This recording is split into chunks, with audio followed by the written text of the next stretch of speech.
this. When you label somebody racist, you better be sure. And I think that it's become too in vogue and too easy for folks, dare I say even some folks, not most, not all, but a few folks within the black community that are quick to point folks, to call folks racist. And I think it's a mistake. I think it's incredibly unfair and irresponsible. And I think it leads to a growing divide that exists within our country. Sometimes it ain't about racist or racism. Sometimes it's about somebody not liking you, okay? You might be a particular African-American that somebody doesn't like. They have a personal relationship with you, and it doesn't work that way. They don't like you. I'm not saying that was definitively the case with Danny Ferry, but we don't know. Here's what I do know. In the aftermath of this immediate report, I reached out to black players who used to play in Cleveland when Danny Ferry was the GM. None of them said this about Danny Ferry. A matter of fact, they refuted it, including LeBron James. I remember reaching out to Billy King, former general manager and president of basketball operations in Philadelphia, now a guy that has a GM title in Brooklyn. Not only did Billy King vouch for Danny Ferry, he called Danny Ferry one of his best friends, okay? And Danny Ferry was in his wedding. You speak to people with the Spurs organization, the same kind of thing. If you want to have a problem with Danny Ferry, say you don't like him as an individual. Before this year, you could say that you might have had a problem with him as an executive. But he is the guy that put this Atlanta Hawks team together. He is the guy that hired Mike Budenholzer, who to me is the runaway coach of the year thus far. They're 43-11. Danny Ferry has everything to do with the success that they are reaping. And when you purview the landscape of the National Basketball Association, there aren't a bunch of people that like Danny Ferry. There's a few that dislike him. There's a few that have no problem with him. There's a few that like him very, very much. I've heard no one say he's a racist. And the fact that he has been subjected to that level of scrutiny based on this one statement alone, I think is egregious. And I applaud former Mayor Andrew Young, civil rights leader, dear confidant and friend of the late Dr. Martin Luther King Jr. To speak up on his behalf is something I totally applaud, because what he is saying is what I am saying. You want to sit there and call somebody that egregious word and have that name attached to them, you had better know what the hell you're talking about. That is not the case with Danny Ferry. Leave this man alone. Let this man come back and be the general manager for the Atlanta Hawks. All right, so you do think he deserves to come back? He deserves to come back. Okay. Skip. I appreciate everything you just said. Fair points, solid points, well-researched points. I've known a lot of people around the league who have worked with or known closely Danny Ferry. The only thing negative I've ever heard is he can be tough to work for because he pushes people hard. That has nothing to do with what we're talking about here. That's right. So Andrew Young says that he has lost a couple of jobs for speaking the truth. God bless him.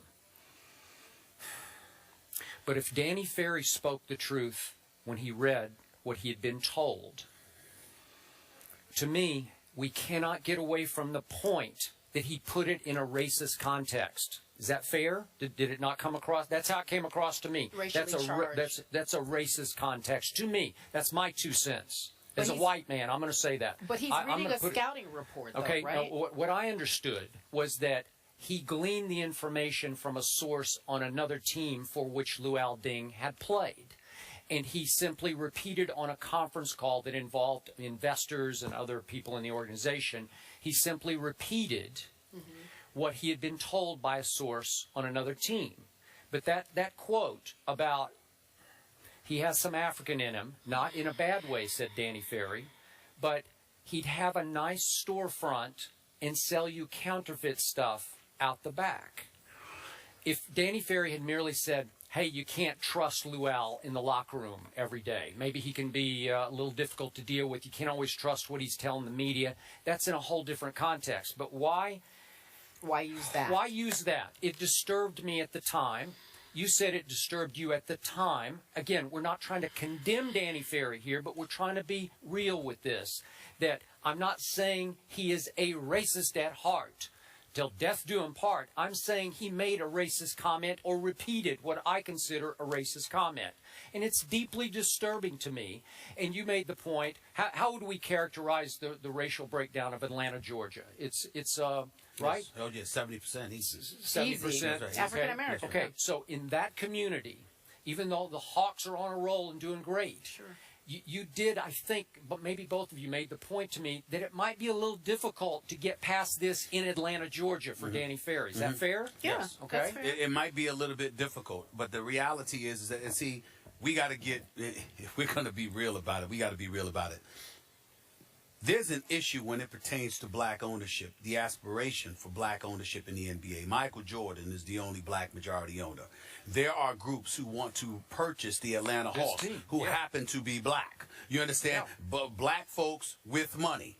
And they want to get a hold of this franchise. I don't know that. Dominique the Grant Hills.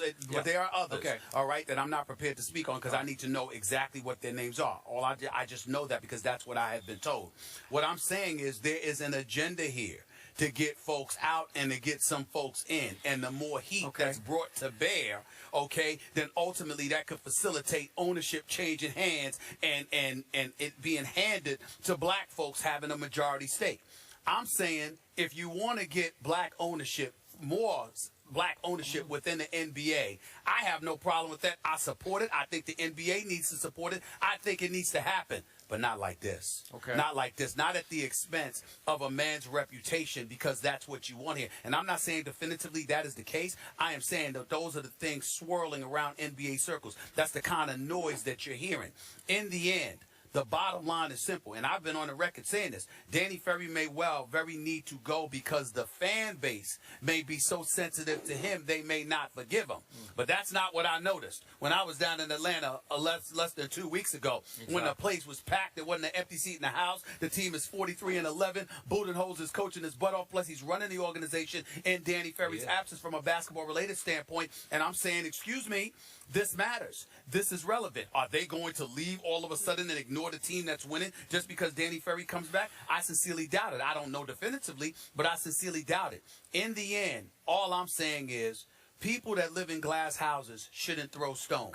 Nobody's perfect. If he was quoting a scouting report, he was quoting a scouting report. That doesn't completely absolve him, but it doesn't make him a racist. People, I am a fan of Greg Popovich, the man. I affectionately call him the biggest phony in the NBA because he's one of the nicest people you can ever encounter. He is just class personified. And there is no way that the R.C. Bufords, the Greg Popovich, the Peter Holtz of the world, and people like that would be supportive and have somebody that folks are describing Danny Ferry to be employed in their organization all of these years, supporting this guy. The Billy King that I know wouldn't be supportive of a guy like that. LeBron James, the Eric Snows of the world, and other people who have played in Cleveland under the stewardship of Danny Ferry would not sit there and say, oh, no, that's not him. We've never had that experience with him, if indeed we had that experience with him. So everywhere you turn, Danny Ferry has been defended in that regard. Now, you might have some people that don't like him.